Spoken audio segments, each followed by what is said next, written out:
JT News supported by Lalit Jewellers and logistic partner BBC Logistics।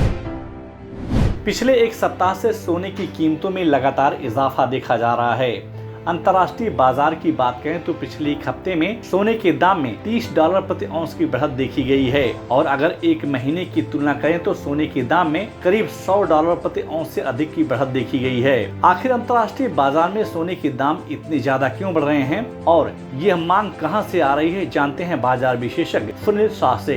जब US dollar जो है वो week होते जा रहा है सब करेंसी के सामने, तब जो कमोडिटीज एंड एसेट प्राइसेस हैं वो सारी चीज़ें बढ़ती जाती है। तो सोना एक है परफेक्ट हेज अगेंस्ट डॉलर देखते हैं, तो उस वजह से हमने देखा कि जो मनी है वो फ्लो हो रहा है फ्रॉम डॉलर टू गोल्ड। अगर यूएस डॉलर में यही वीकनेस रही तो गोल्ड में स्ट्रेंथ दिखाई देगी। अंतर्राष्ट्रीय बाजार में गोल्ड स्पॉट की कीमत में करीब $0.5 प्रति औंस से अधिक की बढ़त देखने को मिली। दिन भर के कारोबार के दरमियान गोल्ड स्पॉट की कीमत $1881 प्रति औंस के आसपास कारोबार करता हुआ दिखाई दिया। बाजार विशेषज्ञों के अनुसार आने वाले दिनों में सोने के दाम में और बढ़त देखी जा सकती है। मुंबई के सराफा बाजार में सोने और चांदी की मांग में सोमवार को बढ़त देखने को मिली। अंतर्राष्ट्रीय बाजार में सोने और चांदी के दामों में भारी उतार चढ़ाव के बीच मुंबई सराफा बाजार में शुद्ध सोने के दाम ₹140 प्रति 10 ग्राम की बढ़त के साथ 48,690 रुपए के स्तर पर कारोबार करता हुआ दिखा, जबकि शुद्ध चांदी ₹300 प्रति किलो की बढ़त के साथ 71,500 रुपए के स्तर पर कारोबार करता हुआ दिखाई दिया। Gems and jewellery export promotion council और मोरक्को के भारतीय दूतावास ने संयुक्त रूप से गत 20 मई 2021 को इंडिया ग्लोबल कनेक्ट का आयोजन किया।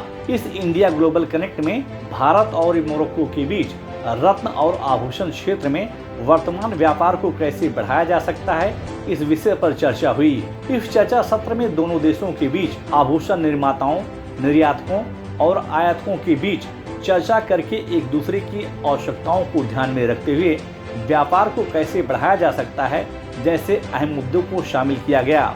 गौरतलब है कि भारत प्रतिवर्ष मोरक्को को $122 बिलियन का जेम एंड ज्वेलरी एक्सपोर्ट करता है।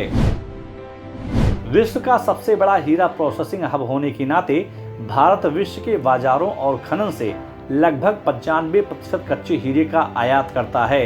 देश के वर्तमान संकट को देखते हुए कई हीरा प्रोसेसिंग करने वाली कंपनियों ने आशंका जाहिर की है कि 1 जून से कच्चे हीरे की आयात करने वाले बाजारों और खदानों के हीरे काफी महंगे हो जाएंगे, जिसके चलते कुछ कंपनियां प्रोसेसिंग को कुछ समय के लिए स्थगन करना चाहती हैं। ध्यान रहे कि बरसात के मौसम में हीरे की मांग में काफी गिरावट देखी जाती है। भारतीय रिजर्व बैंक ने कहा है कि वह सॉवरेन गोल्ड बॉन्ड स्कीम को एक बार फिर दोबारा शुरू करने जा रही है। भारतीय रिजर्व बैंक द्वारा जारी एक रिपोर्ट के अनुसार सरकार ने मई 2021 से सितंबर 2021 तक 6 चरणों में बॉन्ड जारी करने का फैसला किया है। रिपोर्ट के अनुसार सॉवरेन गोल्ड बॉन्ड इशू की दूसरी किश्त के लिए इशू प्राइस 4842 रुपए प्रति ग्राम तय किया गया है। इसके साथ ही ऑनलाइन एप्लीकेशन फॉर्म के साथ जो तत्काल बॉन्ड में पैसा जमा करेंगे उनके लिए 50 रुपए प्रति ग्राम की छूट दी जाएगी।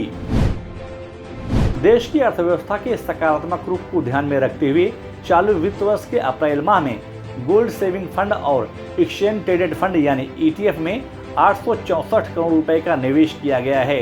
मॉर्निंग स्टार इंडिया द्वारा जारी एक रिपोर्ट के अनुसार 2021-22 में सकारात्मक ग्रोथ को देखते हुए निवेशक सबसे सुरक्षित माने जाने वाले गोल्ड में निवेश करना ज्यादा सुविधाजनक समझ रहे हैं। गौरतलब है कि वर्ष 2020-21 में निवेशकों ने गोल्ड सेविंग फंड में 3200 करोड़ रुपए और ETF में 6900 करोड़ रुपए निवेश किया था। सोमवार को मुंबई शेयर बाजार की शुरुआत सकारात्मक हुई। बाजार खुलते ही घरेलू और विदेशी संस्थागत निवेशकों ने IT, बैंकिंग, ऑटो, ऑयल और स्टील सेक्टर के शेयरों में जमकर खरीदारी करनी शुरू कर दी, जिसके चलते मुंबई शेयर बाजार 111 अंकों की बढ़त के साथ 50,651 अंकों पर बंद हुआ। वहीं निफ्टी दिन भर के कारोबार के बीच 22 अंकों की बढ़त के साथ 15,197 अंकों पर बंद हुआ।